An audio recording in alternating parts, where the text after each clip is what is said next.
this is Tom, aka Gedeon, here for Star Frontiers Gamer. We have another Fanzine Friday, number 21, which of course means we're doing Star Frontiersman number 21. But before we get into that, a little bit of an announcement. I did announce earlier this week that we would be moving Star Frontiersman, Star Frontiers Gamer, back under the tabletop umbrella. I just, rather than run two channels and bounce between two channels and try to work two channels, I want to just simplify it and have one channel, and the Fanzine Friday will just be a program of Tabletop Taproom. It'll continue to happen on Fridays, and who knows, when we run out of content of Star Frontiersman fanzines, we might try doing other fanzines that would be more properly under the Tabletop Taproom umbrella. So this is going to be a good thing. It'll simplify my life a little bit, and I'm sure you don't mind if I simplify things for myself and not be jumping around and so complicated. Now, I realize that doing this switch is going to impact some subscribers. So to sweeten the deal, we're going to have a giveaway on Friday, next Friday, a week from today. That'll be August the 12th. And that giveaway is some Star Frontiers swag. Now, we had been developing a homage to Star Frontiers, no IP, but to represent the 40th anniversary of the game, which is coming up on the 19th of August. And so this was my homage artwork that I paid an artist to do. It says 40 light years from the frontier and still exploring. This was the rejected design. We got a few things from Republic Tees before they shut down my store. So on Friday the 12th, anyone who, because we're only going to release the Fanzine Friday on Tabletop Taproom, no longer will be releasing it on this Star Frontiersman channel. And we will do a giveaway. And anyone who goes on the video and leaves a comment that says, I subscribed, I've already subscribed, or I've moved my subscription, basically those three statements will be put into a list. And I will then bring up the random number generator right off the web. And if it's 23 people, I'll tell it generate a number between 1 and 23, and we will give away this coffee cup. I still have, what did I do with the box? It was just here a minute ago. I still have the box that it came in, so we can ship it nice and it shouldn't get broke. But then, wait, there's more. I have this extra large. This is an extra large baseball t-shirt with white sleeves, black, and the same design, none big. This is, but it's extra large because that's what I wear. We will be giving that away. And we have an extra large t-shirt, all in gray. So there you go. Some homage Star Frontiers Gamer swag to celebrate the 40th anniversary. So three, not one, but three of you. And we'll remove a name once you win something, and make sure that we spread the wealth around, so we don't one guy gets two things, or girl. So we're gonna do that to help sweeten the deal for the move from Star Frontiers Gamer over to Tabletop Taproom. So you want to make sure you watch the video next week on the 12th, but you'll be watching on the Tabletop Taproom channel. Make sure you subscribe. But to be in the running, you just have to leave a comment. I've moved my subscription. I have subscribed, or I've already subscribed. All you got to do is be a fan of Star Frontiers and make those comments on the video next week, and you will be in the running. The drawing will be done that midnight. I will do it at midnight. That'll be the cutoff. If your comment is in before midnight, boom, that's when you get in for the running. So that is what we're doing. And I appreciate the support, and I thank all of you for supporting the channel and for verbal encouragement when you've left comments or sent emails. I really appreciate it. So this is Tom from Star Frontiers Gamer and Tabletop Taproom. And now let's get to the regularly scheduled program. Hello, Tom, aka Gedeon here for Star Frontiers Gamer, and we have another Fanzine Friday. And we are doing Star Frontiersman number 21. There are some really interesting gems in this particular issue. We'll start with the cover. We get on the cover an image of the Quick Death. Now, this is a monochrome a piece of art, and but I like it because you don't often get new artwork of the Quick Death, the iconic creature from the Volturnus campaign, the iconic South. So I just kind of like this cover. It took me by surprise when it came out. The Quick Death cover is by Ryan Baker. And the editor is William Douglas again. And right off the bat, we got a relooking at the David Cook article called Encounters that was in Polyhedron. Here, they've renamed it Characters. They're doing a new look at it. And so it's just a new looking, it's originally from Polyhedron magazine number 9. And this has been re-edited and reimagined by William Douglas.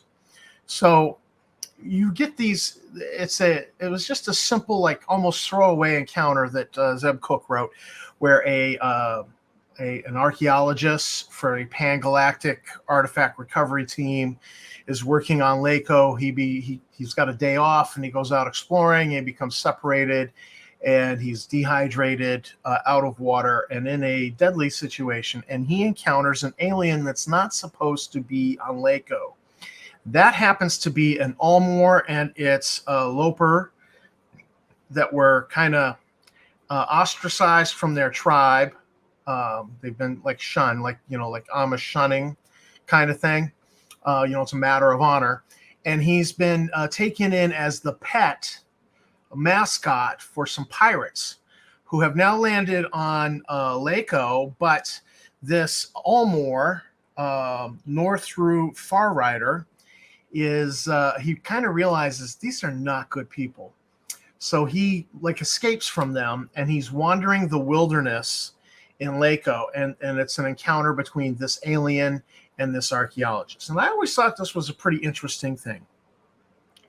Now, I kind of take this whole little encounter written by Zeb Cook, and I use it as a different turn on the Volturnus, Crash on Volturnus adventure. The Crash on Volturnus is a little bit of a railroad.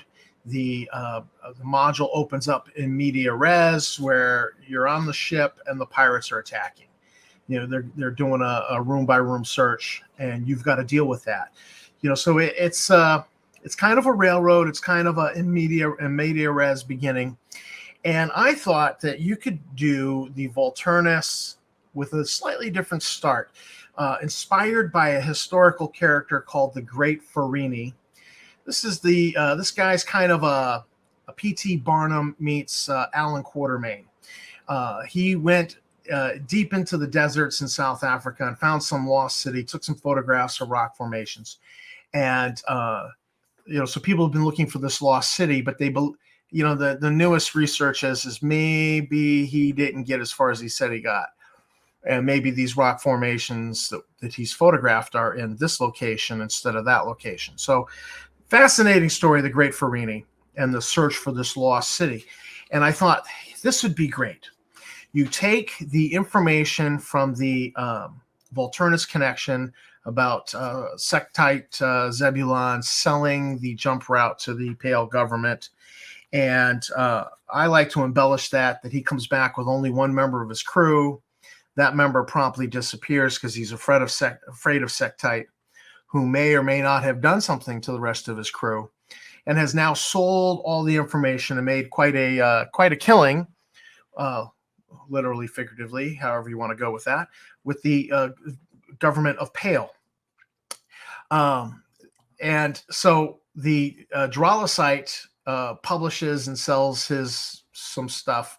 And there's a researcher at one of the universities who was kind of studying some of these things that are linked to that Drolosite engineer from the Zebulon's ship.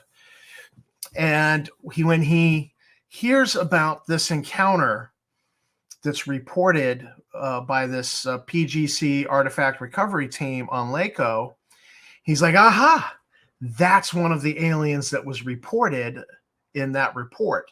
And so he rounds up a team. He's an old professor type, Gandalf type. And he rounds up a team and he hires them to take him to Laco to help keep him safe, help him find this archaeologist from Pan Galactic Corporation and find this alien and its loper. Now, when you get to Laco, you've got the security. Corporate security is not going to be pleasant towards people coming to hone in. So that becomes a negotiation, potentially a combat, but doesn't have to be a deadly combat. So you've got some opposition there with the security is going to be like, who are you? What are you doing here? Get off our porch, get off our lawn, as security does.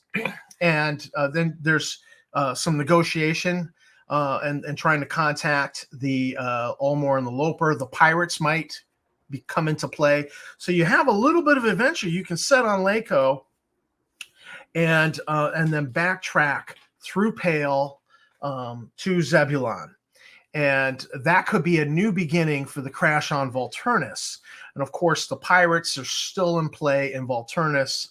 And that might be why the player characters are stranded on Volturnus and looking to get answers and looking to, so on and so forth. Professor, of course, is along for the ride. The other thing I would do is the sample adventure in the Alpha Dawn book called the Hepplewhite Crash. That takes place on Volturnus. So I would actually go ahead and just be like, the ship you charter is, the Hepplewhite Corporation, and there is a character named Rennie on the ship. And so I would definitely go that route, mixing these different elements and craft a new start, one that's less railroady. Pirates attacking, that's a little bit railroady, but that's what pirates do, right? So this is a great re-looking at this, and I wanted to talk about what I would do with it as far as a new approach to the Crash on Volturnus. Next up, you get Adventure, and this, I've clicked on this link, and I don't recommend you do. It takes you to a place, and they want you to prove you're not a robot by accepting notifications, which is a little sketchy. And then it takes you to a thing and it wants you to download something. And I'm like, so this link, I would not go here. This RPG archive doesn't seem to be correct anymore. But the information is here. William Douglas has preserved it in the magazine, and it's an expedition to Laco's world. Now, I've done some work on Laco's world, so I like what he's done here. You've got dust devils, random encounters, dust storms, dehydration, low oxygen levels. So definitely a nice little kernel of an adventure involving clicks and Sathar. He gives you a lot of NPC stat blocks for a scientist team. So this is something you can kind of work in together with the Zeb Cook material as well. And again, we get down here to Laco's World Environment Notes. Highly approve of this because Star Frontiers is an exploration kind of game. So I like when game masters include a little bit of the environment punching back. To me, that's always a plus. Next up is another adventure that William recovered. This should be saved, and it was by Jason Combs, and it's called Anyone Home. And I just want to point out here, it says GVMPI has information. That is the Greater Verse Mutual Prosperity Institution, I believe, is what that GVMPI. And that first appeared, I believe, in the Volturnus modules under one of the pre-gens, or it's part of the background on one of the characters that you're actually looking for from the first survey team. So that's a nice little tie-in. I liked that Jason Combs wrote that in. So, and that's just a quick little 1-page, one shot. And then we get into background material. Yanhu Grandi Pangal, which probably translates to "You Speak Pangal." Language in the Frontier by Alan Troussel. It's an examination of the languages with a sample. It says draw languages here. And so these are potentially like dialects, and the examination of the Huma language. So this is quite extensive. Some artwork by Shadow Shack from back in the day. You get into equipment. Smart cosmetics. I thought this was interesting bit of flavor. Smart tattoos. I kind of did something like this in my cybernetic implants article, where you had holographic tattoos, that the implant projected holographic tattoos into your skin, and it could change the tattoo. You could reprogram the tattoo. So if you didn't like the tattoo, you could deactivate it, reactivate it, change it, that sort of thing. So I kind of like this idea. I've already done something similar, but this goes into smart fashion and so on and so forth. There's a little bit of artwork here of a Yazarian doing a tattoo on a human. They look like bikers. Kind of cool. You get into frontier fiction next. Survival Instinct by Eric Johnson. Character races. We get the Uduvurian. It is an octopus race. It looks more octopus than it does look Ulmor. The Ulmor, obviously, were the first octopoid race in Star Frontiers.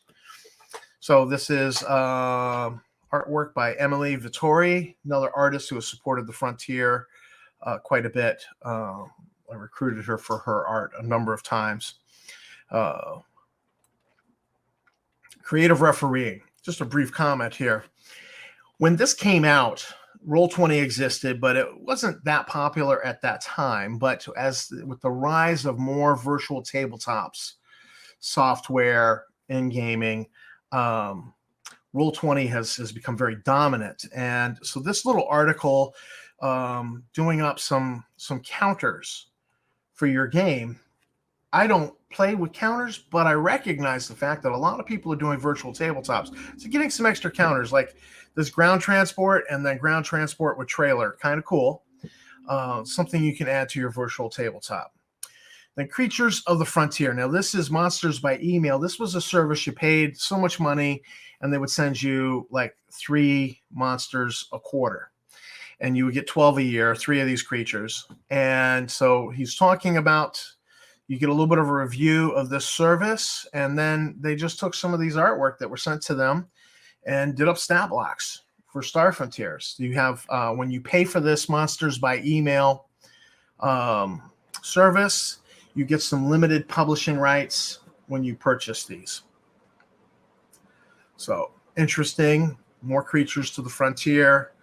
And I'm noticing that on some of them, you got 4 stars for native worlds. So they're not assigning them to a native world. You can drop them anywhere that you need that particular monster in your exploration campaign.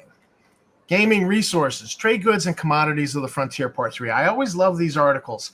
My only beef with this is this article details a lot of creatures, but there are no stat blocks. Now, if the creature's just a fish and it's just a harmless fish and it's going to, you don't need a stat block for it, right? But some of these are like mounts. They're large herbivores. You kind of feel like it's also a little bit of a recycling of past material, because I noticed right off the bat that the Zelt, this creature was in a previous creature compendium done in Star Frontiersman. That artwork is from that. And it had a stat block there. So the stat blocks do exist for some of these things. And then we come down here, and I mentioned this before in the Creatures from White Light article. The Silver Heart. This artwork, that name, Silver Heart, and notice it's specified here as being from Kinikik, that it is a small deer-like animal from Kinikik. Same creature, which I would go with it being native to Connecticut. It's been imported to Clarion, and it got loose, and it's now in the wild on Clarion. So it's effectively native there as well. That's how I would handle this little inconsistency. Just embrace it. Yes, they exist both places. Same creature. And nice piece of artwork here. This female hacker hacking into this computer, and you've got a holographic display floating in the air. Kind of like that. That's kind of a cool little depiction of tech. So who did that? J.A. Davis. Nice artwork. Optional rules. And this is a new skill system. It's a professional specialty system. Has new professions like colonists, crewmen, so on and so forth. It's I've never actually play tested. I've never used it. At this point I've moved back to Alphadon rule system. I've moved away from other fan created things. This, to my eye, and when it came out, I thought this looks like D&D 3.5 feats meets Star Frontiers for a skill system. That's what I thought when I looked at it. I've not really looked at it closely because I get a little particular about how I want to handle skills and character advancement. So it is an extensive article. Like right here, you've got soldier, Tex-X, different professions. They've covered them, and then all these skills. It is an extensive article eating up a huge chunk of this. It may, and just because I don't like it doesn't mean it's not for you. I fully recognize that. It's just not the way I want to go. It looks like a little bit more of the Zebulon's Guide style of skill system, and I just want a little bit simpler, easier to use. Now, this here is the Pacific Class Freighter. It is a deck plan by Richard Shadowshack. He has redone the deck plan that you see in Dramune Run. So if you don't have the Dramune Run module available, or you just want something you can print out, staple, and have at the table, and you don't want your old module getting handled and more wear and tear on it, here you go. This is a very typical Shadowshack treatment of a ship where he covers everything, including all the programs, all the computer programs that should be in that computer on that ship. Some new artwork there. That's pretty nice. Picture by Gavin Daddy. That was a great looking piece of CGI artwork. The deck plan, this is really nicely done by Shadowshack, and everything's covered. Then you get down to McHugh's Rules of Running. This is a story about blockade running, a little piece of fiction. And then, this is interesting. This is just a one-page piece of art, and it's about the UPF Leviathan. And basically, it's a UPF battleship and a size comparison to the Pacific Class Freighter. This is all you get here with this. There's a stat block, and that's about it. No write-up, no deck plan. I wish it had a little bit more for this UPF Leviathan. It's certainly intriguing, and who wouldn't want to do a boarding run, running, shooting through the halls of a battleship. Sounds like it might be fun. Then classifieds again. Now I want to point out one classified here is this Smiling Jack Exploration and Charters. This is issue 21, but Smiling Jack is going to play an important role in the adventure that's in Star Frontiersman number 25. So this is kind of interesting that you get this little classified ahead of time. They're just kind of like a little teaser hint, something that's coming. But you don't know something that's coming. It's just this classified is here. So check out this classified because this is going to play a role. You've got major content that's going to be dropped in issue after issue of the Star Frontiersman. Starting here, then issue 24 gets a major drop of information involving this adventure that's coming in 25, and then 25 is entirely devoted to one adventure. So here's a little teaser for that. Smiling Jack's Exploration and Charters classified. Almost done, baby. Oh, you're good. I got headphones on. So that is Star Frontiersman issue 21. And again, love that quick death artwork. I know it's a little rough looking.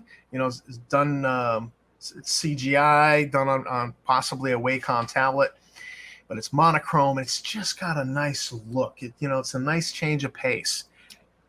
How often do we get quick death artwork? So love this issue. Loved William for working on it. He even worked in a little ad for the Frontier Explorer that I was working on within the pages of this. So that was a nice little shout out from William. Appreciate that guy. He's a good friend, a good frontiersman. And so this is Tom from Star Frontiers Gamer with another Fanzine Friday. And thanks for watching. Thanks to my subscribers. You guys are great. Don't forget, we are also on Anchor with the podcast. Check out that link. So this is Tom from Star Frontiers Gamer, and I'll see you in the frontier.